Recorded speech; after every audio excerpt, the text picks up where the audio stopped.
하나님의 말씀 열왕기하 4장입니다. 구약성경 565쪽 열왕기하 4장 우리 1절부터 7절까지 저와 여러분이 한 절씩 교독합니다. 구약성경 564쪽 열왕기하 4장입니다.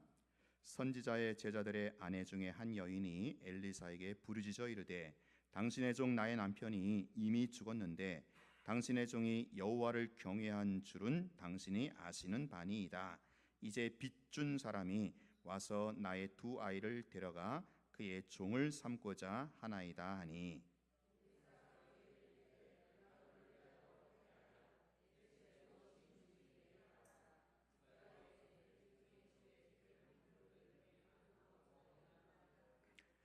이르되 너는 밖에 나가서 모든 이웃에게 그릇을 빌리라.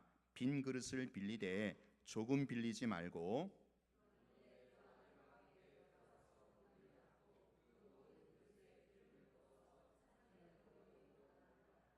여인이 물러가서 그의 두 아들과 함께 문을 닫은 후에 그들은 그릇을 그에게로 가져오고 그는 부었더니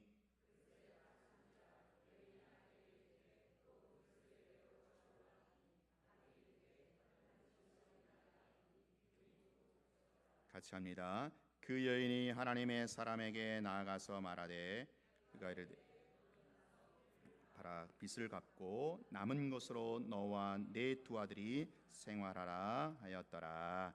아멘. 우리 기독교는 기적의 종교다라고 할 수가 있습니다.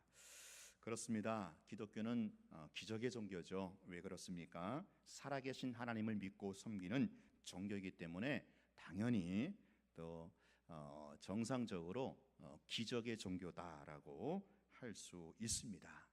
여러분 그래서 여러분의 삶의 현장 가운데 정말 이 하나님의 이 기적의 손길이 곳곳에 쏙쏙들이 있어야 합니다. 저의 목회 현장에도 우리 교회에도 이러한 기적의 역사가 또 하나님의 살아계신 손길이 있어야 될 줄로 믿습니다. 여러분 오늘 본문은 엘리사 때 이야기거든요. 엘리사는 누구냐 하면은 엘리야를 계승해서 그 바알 우상이 가장 창궐했던 아합 시대에 하나님 나라의 싸움을 싸웠던 선지자가 바로 엘리사입니다. 이 엘리사 때 있었던 일인데 어떤 한 과부의 그 집에 빈 그릇이 가득 채워지는 그야말로 이 엄청난 사건.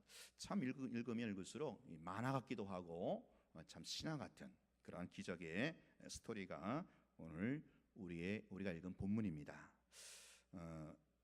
일단 이제 사건의 스토리의 전모를 좀 살펴보면 엘리사가 신학교를 운영하고 있었어요.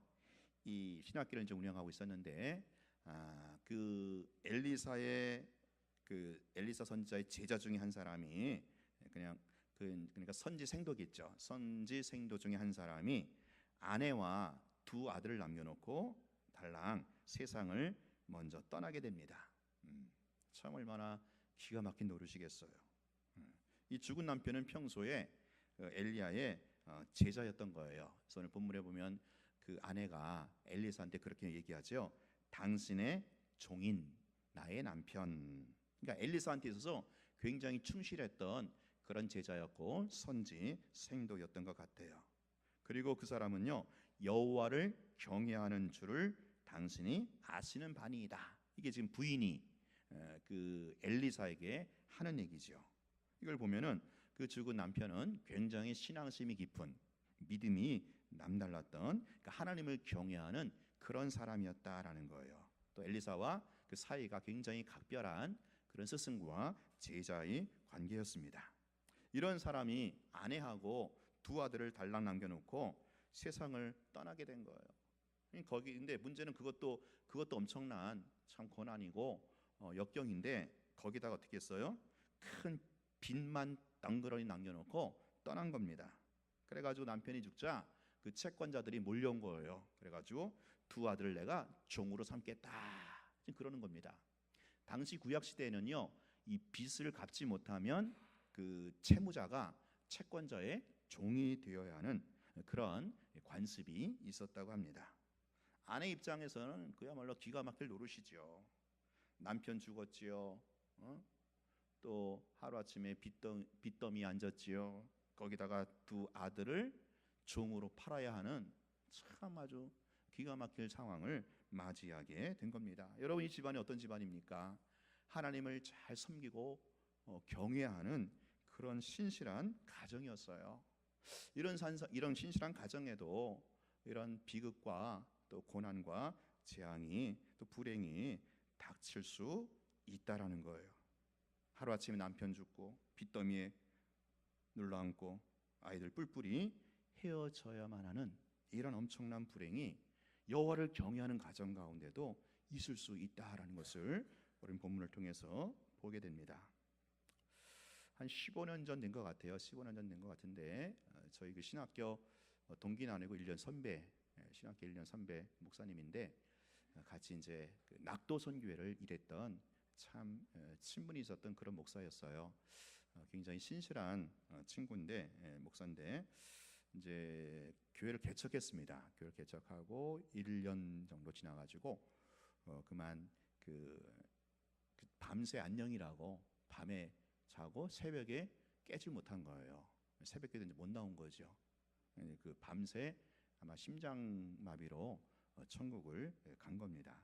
개척 딱 1년 만에 그 개척할 때 그래도 이제 처음부터 지하에서는 안 된다. 상가에서 그래도 지상에서 해야 된다 해갖고 상가 2층을 그 이제 얻었어요. 교회로. 뭐 무슨 돈을 얻었겠습니까? 대출 받아서 얻은 거죠. 그래서 어쨌든 뭐 1년 좀 안 됐을 것 같아요. 한 10개월 정도. 뭐 근데 개척교회가 쉽게 부흥하는 건 아니잖아요. 근데 그런 상황에서 아마 개척하고 한 10개월 만에 이제 그런 일을 다 하게 된 거죠. 사모님 혼자 남겨놓고 아들이 그때 이제 고등학교 중학교인가요? 고등학교 다니는 그런 아들이 한 명 있었고 그리고 교회 그 건물 얻은 세는 고스란히 남겨놓고 꼭 이 모양이에요. 남편이 빚 남겨놓고 그냥 아내와 자식만 남겨놓고 먼저 세상을 떠나게 된 겁니다. 그런데 여러분 이런 가정에 그렇죠? 하나님께서 결코 외면하지 않으시죠.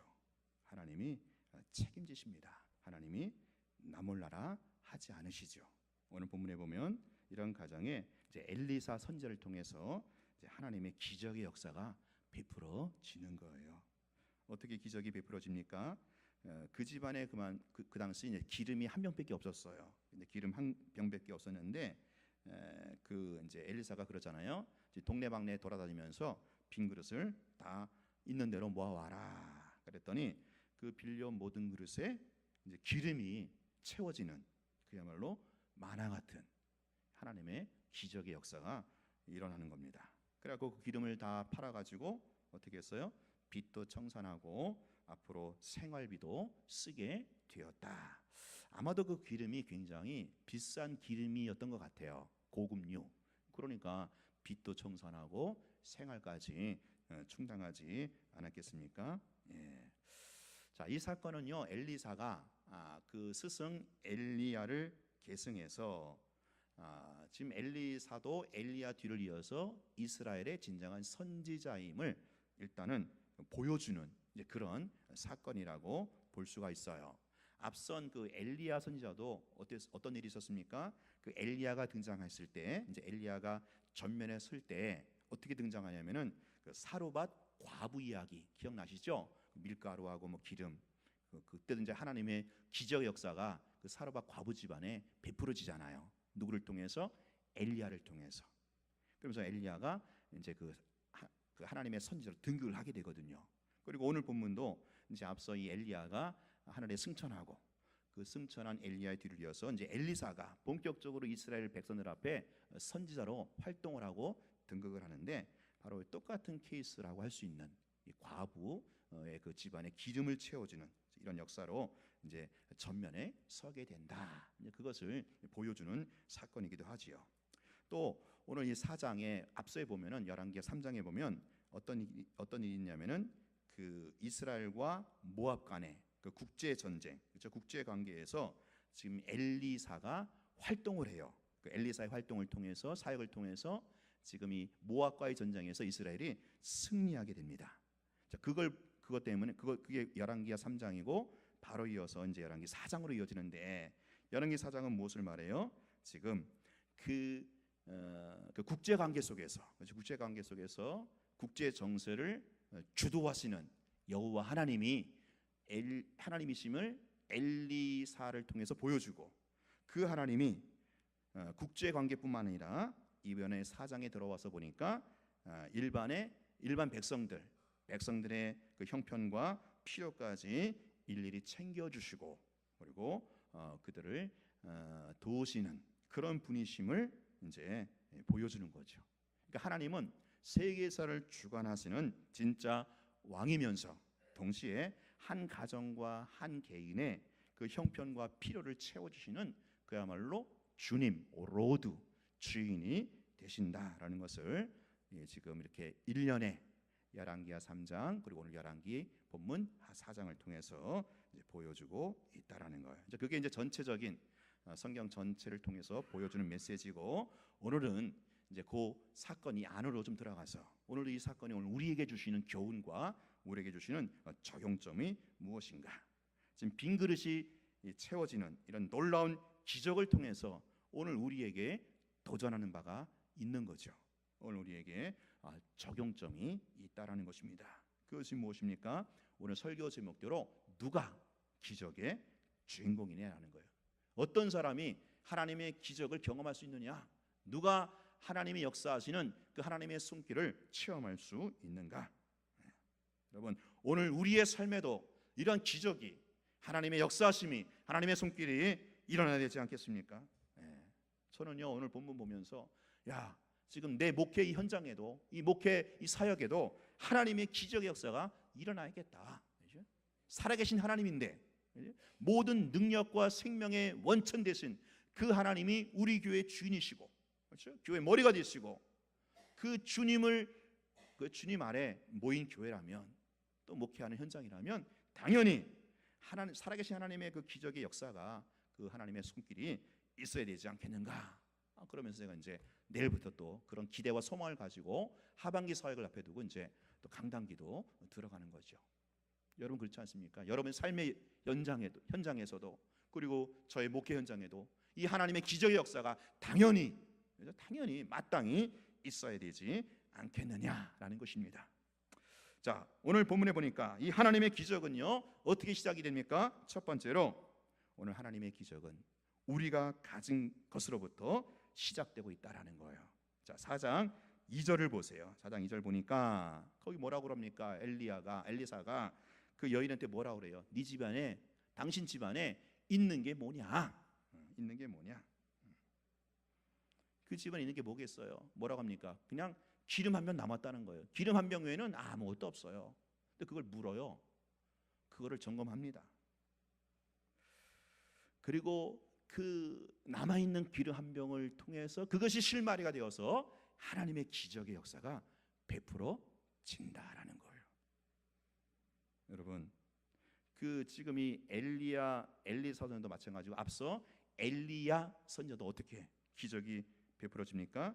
그 사르밧 과부가 그 집안에 있었던 그 어떻게 하면 그 조그마한 그야말로 뼈르기 간 같은 그 밀가루와 기름을 통해서 그 사르밧 과부의 기적이 베풀어지잖아요.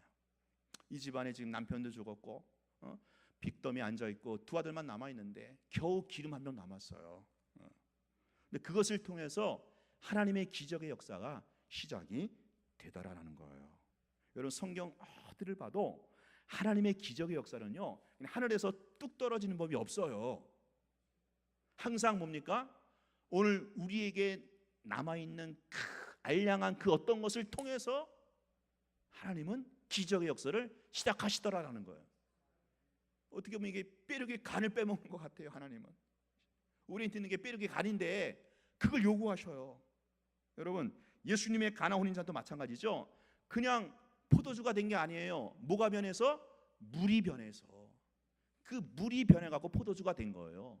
물을 통해서 포도주가 된 거고, 오병이도 마찬가지죠. 그냥 배불리 먹고 산 게 아니고 오병이어라는 그야말로 뼈르기 강만한 그걸 통해서 하나님의 기적의 역사가 시작이 되더라라는 거예요. 여러분, 하나님은요 오늘 우리가 가진 그 자원을 가지고 그것의 문제의 실마리를 푸시는 거예요. 그러므로 내게 있는 게 아무리 작고 초라할지라도 여러분 그걸 하나님은 그걸 가지고 기적의 씨앗으로 삼는다라는 거예요. 절대 하나님은요 그냥 아무것도 없는 데서 하나님께서 뚝 우리에게 돈 보따리를 주시는 법이 없어요. 그런 건 여러분 아예 기대도 하지 마세요. 갑자기 어느 날 로또가 1등 당첨되는 거 그런 거 없어요. 하나님은요 내게 있는 그 어떤 것 작은 것 그 마지노선 그걸 하나님이 뭐요? 물어보셔요. 여러분 하나님은 기적을 시작하실 때 나에게 있는 게 뭔지를 물어보셔요. 그리고 그 요구하십니다. 엘리사가 그러고 있잖아요. 지금 남편 죽고 빚더미 앉아있고 두 아들밖에 없는데 뭘 물어봐. 뭘 물어볼 게 없잖아요. 뭐가 있냐 그러면 뭐가 남았냐 니네 집에. 그걸 요구하셔요. 여러분 하나님 기적을 요구하실 때 반드시 여러분에게 물어보시는 게 있어요. 요구하시는 게 있단 말이에요. 그때 여러분 내밀 카드가 있어야 돼. 내밀 수 있어야 돼요. 나 이것밖에 없는데 그게 아니고 이것밖에 없는 그것을 주님이 원하시더라고요. 그걸 내밀 수 있어야 돼요. 그게 바로 거기서 기적의 실마리가 풀려나게 되는 거예요.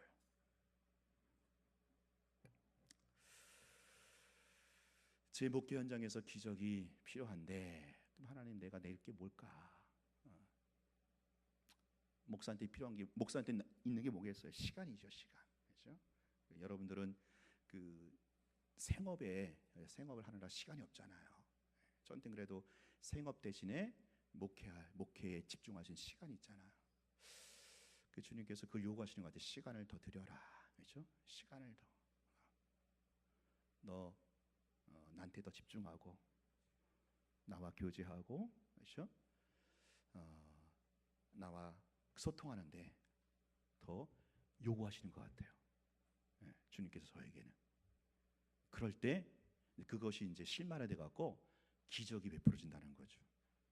이 기적의 열매는요 그냥 떨어지는 게 아니에요. 여러분한테 있는 그 무엇, 그 마지막 남은 그것, 참 어떻게 보면 보잘것없고 알량하기도 하고 뭐 이거 없으면 내가 이제 끝인데 그걸 하나님이 내놓으라고 요구하셔요. 거기서 기적이 시작이 되는 거예요. 자, 두 번째로 하나님의 기적의 역사는요 우리가 잘 아는 얘기지만 결국 말씀의 순종을 통해서 기적이 이루어지잖아요. 말씀의 순종. 자, 그 말씀이 뭡니까? 엘리사를 통해서 주신 말씀이 빈 그릇을 빌려와라. 그렇죠? 빈 그릇을 동네방네 다 지금 돌아다니면서 빈 그릇을 다 긁어 모아라. 그 말씀이 떨어지는 거예요. 그 말씀. 근데 여러분 이 말씀 가만히 생각해 보세요. 이게 말이 됩니까? 이 지금 빈 그릇을 빌려오라. 이게 기적하고 무슨 상관이 있겠어요? 이성적으로 그 합리적으로 따져 보세요. 빈 그릇 빌려서 뭐 할 거야 도대체? 이해가 안 되는 거거든요. 차라리 뭐요? 동네방네 다 돌아다니면서 기름 있는 거, 기름 채워진 병을 다 구해와라. 그러면 이건 이해가 되죠. 그게 납득이 되는 거예요. 그거는. 그래야 이제 먹고 사니까 빚도 좀 갚을 수 있고 먹고 살 수 있지 않겠어요? 근데 지금 빈 그릇을 빌려와라. 이거는 도무지 이해가 안 되는, 이성적으로 합리적으로 납득이 안 되는 말씀이다라는 거죠. 근데 그 말씀의 순종을 통해서 하나님의 기적은 계속 진행되는 거예요. 하나님의 기적의 역사는요 말도 안 되는, 이성적으로 논리적으로 이해가 안 되는 그 말씀에 순종할 때 기적이 일어나더라고요. 기적은요 내 생각과 기분대로, 또 내 경험과 지식에는 맞지 않지만, 내 생각과 기분에 맞지 않지만 그래도 이것이 하나님의 말씀이고 나에게 주시는 계명이기에 그것에 순종했을 때 우리는 하나님의 기적을 경험하게 된다라는 거예요. 여러분 요즘에 여러분에게 들려지는 말씀이 무엇입니까? 네. 여러분, 그렇죠? 여러분 안에 계신 성령님이 여러분의 양심을 찌르면서 요구하는 말씀 있잖아요. 그거 가만히 생각해 보면 말도 안 돼. 내 자존심이 깎이기도 하고, 체면도 안 서는 것 같고, 남들이 볼 땐 바보 같기도 하고, 어리석기도 하고, 그리고 손해 보는 것 같기도 하고, 그리고 그 말씀 순종하려면 귀찮아, 힘들어. 그래서 우리가 그 말씀 무시하잖아요. 그렇죠? 흘려보낸단 말이에요. 그러니까 기적이 안 일어나는 거예요. 그래서 지금 여러분 안에 계신 성령님이 요즘에 계속 사실 말씀해 주시고 계시거든요. 그죠? 말씀해 주신단 말이에요. 그거 가만히 생각하면 참 말도 안 되는 거야. 내 형편과 사정과 처지를 전혀 고려하지 않는 것 같은 그런 성격이잖아요. 그런 말씀의 요구잖아요. 그렇죠? 그러니까 내가 아예 무시하잖아요. 안 듣고. 근데 그런 말씀이지만 한번 순종해 보세요. 한번 순종해 보시면 그때 하나님의 기적으로 이어지는 거예요. 살아계신 하나님 그때 역사를 하시더라고요. 여러분에게 요구하는 말씀, 그렇죠? 하나님이 요구하시는 말씀은요, 그 논리적으로, 이해적으로, 합리적으로 이해가 안 돼요. 이성적으로 안 맞는 말씀이에요. 내 형편과 처지를 전혀 무시하는 것 같은 그런 말씀이라니까요. 그래도 그 말씀 순종할 때 기적이 베풀어져요. 빈 그릇을 빌려와라. 얼마나 말도 안 되는 얘기예요. 차라리 기름 있는 병을 빌려와라. 이게 말이 되잖아요. 그거는 빈 그릇을 빌려오라니 지금 이 상황에 말이 됩니까 그게? 근데 빈 그릇을 빌려왔을 때 거기서부터 기적이 일어나잖아요. 기적이. 자, 여기서 우리가 또 말씀이 주는 역설을 주목해야 돼요. 뭐냐? 여러분, 정말로 하나님 우리에게 요구하시는 말씀은 우리의 인간적인 상식과 논리에 맞지 않는 억지의 말씀일까? 정말 그럴까? 내 형편과 처지를 전혀 고려하지 않는 그런 말씀일까? 여기서 우리가 역설을 보자라는 거죠. 여러분, 빈 그릇을 빌려오라 이 말씀은요, 얼핏 보면 말도 안 되는 얘기예요. 그렇죠? 지금 이 상황에서 빈 그릇을 빌려오라니 말도 안 되는데, 이 말씀 가만히 생각해 보면 사실은 말이 되는 말이에요. 말이 안 되는 게 아니고 말이 되는 거다. 이게 하나님의 말씀이 갖는 성격이에요. 여러분, 지금 이 판국에 예를 들어서 기름이 든 병을 빌려오라고 하면, 기름이 든 병을 누가 죽었어? 그렇지 않겠습니까? 동네 사람 중에서 남편 죽었지, 빚더미 눌러 앉아있지, 그런 여자에게 누가 그 비싼 기름 든 병을 주겠습니까? 빈 병이니까 주는 거 아니겠어요? 그렇죠? 지금 동네 사람들이 빈 병이니까 주는 거예요. 그냥 기름 있는 병 달라면 안 줬죠. 저라도 안 줬을 것 같아. 그러니까 지금 이 하나님이 여인에게 요구하는 말씀, 빈 그릇을 빌려오라는 말씀은요, 역설이에요. 오히려 그 말씀은 뭐예요? 그 상황에, 그 현장에, 그 여인에게 꼭 맞는 말씀이에요. 지킬 수 있는 말씀이에요. 그것만이 실마리를 풀어가는, 문제를 해결하는 키워드가 된다라는 거예요. 여러분, 하나님의 말씀은 우리가 봤을 때 비상식적인 것 같고 비논리적인 것 같고 억지나 강요 같지만 그거는 단면만 보는 거예요.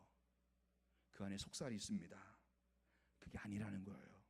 오히려 하나님의 말씀은요, 가장 현실적이고 가장 적합하고 가장 그 문제를 해결하는데 키워드가 되는 말씀이다라는 거예요. 내가 생각할 때는 이게 말이 안 돼. 내 형편과 처지를 너무 몰라주는 것 같아. 그런데 그게 아니라는 거예요. 여러분의 형편과 처지를 충분히 고려해서 그 상황에서 이것만이 유일하게 문제를 해결할 수 있는 기적의 씨앗이 될 수 있는 유일한 말씀이다라는 거예요. 이 말씀 붙들어야 되는 거예요. 여러분, 하나님의 말씀은요 무대뽀가 아니에요. 여러분 무시하는 게 아닙니다. 하나님 이럴 수 있어, 그게 아니에요. 그 말씀이 꼭 필요해요. 나에게 그것만이 필요한 말씀이에요. 그리고 내가 지킬 수 있는 말씀이에요. 그 상황에서, 그 여건에서 얼마든지 지킬 수 있는 말씀을 하나님이 우리에게 주시는 거예요. 요구하시는 거예요. 여러분 거기에 속지 마세요. 사탄의 속셈 속지 마세요. 하나님 어떻게 이럴 수 있어? 내가 어떻게 이걸 지킬 수 있어? 그 사탄의 속임수예요. 오늘 하나님이 여러분에게 주시는 말씀이 있죠. 요구하는 말씀이 있어요. 가만히 생각해 보세요. 이거 지킬 수 있어요. 할 수 있단 말이에요. 그 말씀만이 문제를 해결하는 실마리가 되는 말씀이에요. 그거 한번 믿고 순종해 보세요. 그때 하나님이, 살아계신 하나님이 이제 기적을 베푸시는 거예요. 하나님의 도움의 손길이 펼쳐지게 되는 거예요.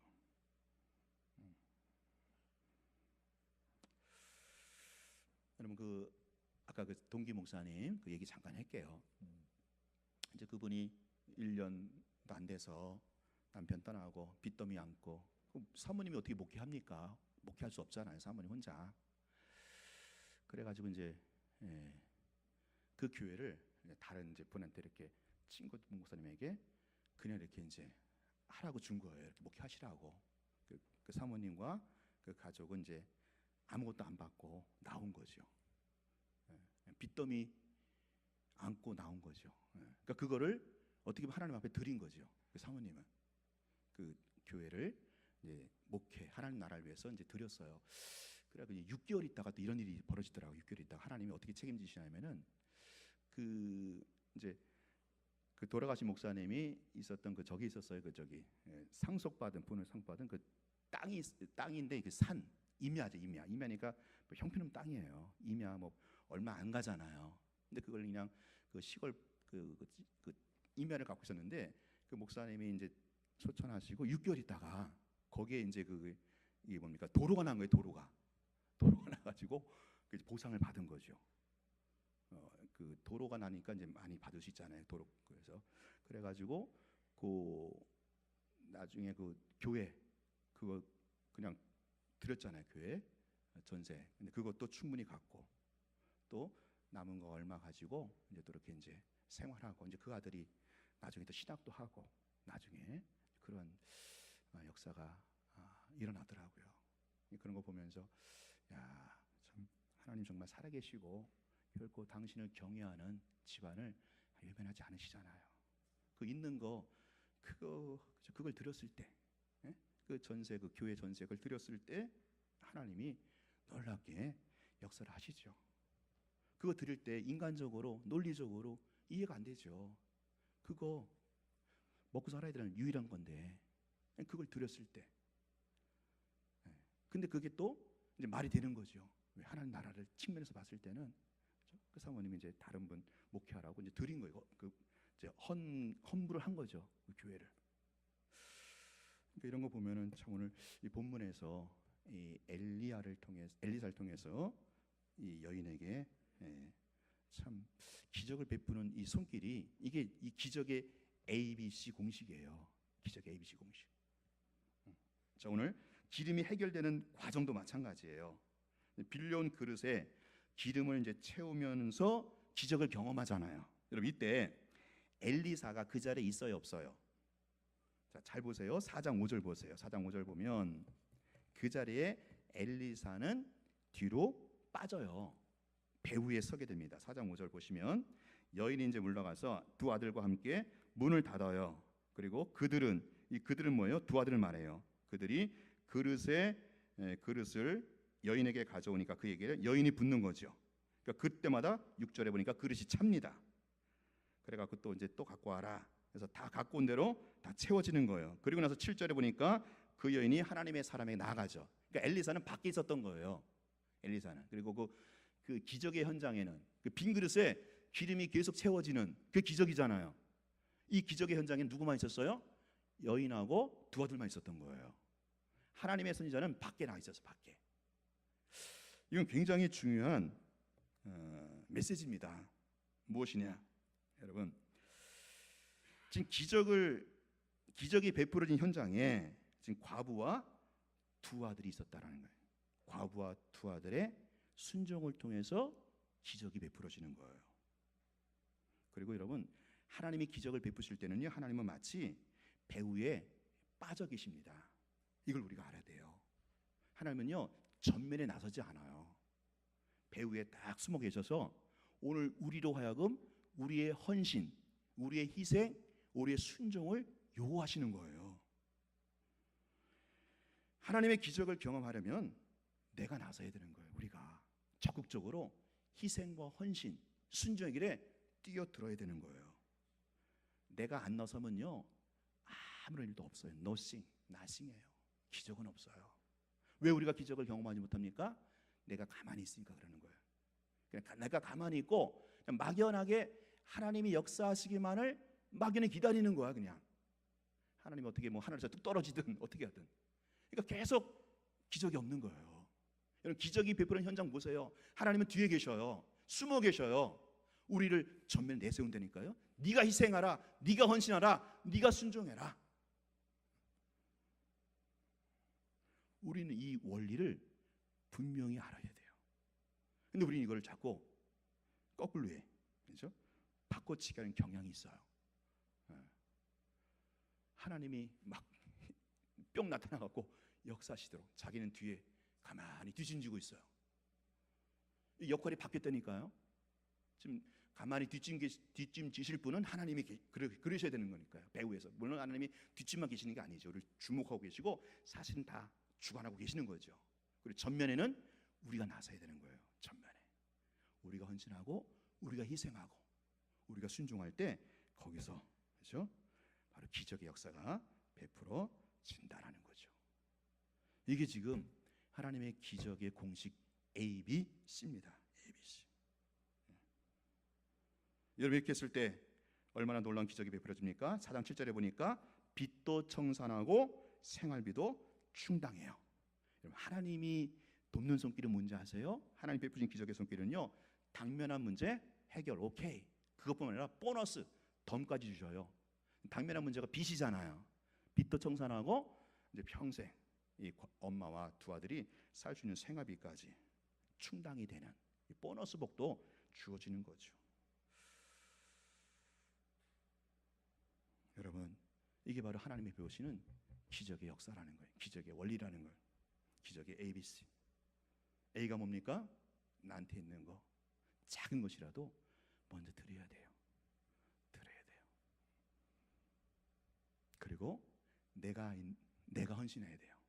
내가 희생하고 내가 순종할 때 나에게 들어진 말씀, 비록 논리적으로 이성적으로 안 맞는 것 같고 내 형편과 처지를 전혀 무시하는 것 같지만 그게 아니라는 거죠. 이게 나한테 꼭 맞는 말씀, 나한테 꼭 필요한 말씀, 내가 지킬 수 있는 말씀이기 때문에 나에게 그 말씀을 주시는 거예요. 그 말씀에 여러분 순종하세요. 뛰어들으세요. 거기서 하나님의 기적의 역사가 베풀어지는 거예요. 사랑하는 성도 여러분, 저는 여러분의 삶에 정말 살아계신 하나님의 기적이 날마다 일상이 되기를 바라요. 저희 목회에도 하나님의 기적의 손길이 그냥 평범한 일상이 되기를 바라요. 여러분, 이 하나님의 기적의 역사가 당연하고 이게 정상이 아니겠습니까? 왜 그런지 아세요? 왜 그러냐면은 기적을 다른 말로 바꾸면 뭐로 바꿀 수 있느냐? 기적을 다른 말로 바꾸면요, 뭐예요? 은혜입니다. 은혜. 기적이 뭐예요? 하나님이 역사하는 거잖아요. 하나님이 역사하는 거. 은혜가 뭐예요? 하나님이 역사하는 거거든요. 이게 동전의 양면이더라고요. 그러니까 하나님 편에서 볼 때는 우리 쪽에서 볼 때는 이게 기적이야. 근데 하나님 편에서 볼 때는 이게 은혜야. 은혜 주시는 거예요. 근데 이게 우리가 볼 때는 이게 기적이야. 여러분, 한 주간의 삶 돌아보세요. 기적입니다. 기적이에요, 여러분. 그렇죠? 조금만 생각해 보면 기적이에요. 여러분, 지금까지 살아온 게 기적이에요. 그게 무슨 말이에요? 하나님의 은혜라는 거예요.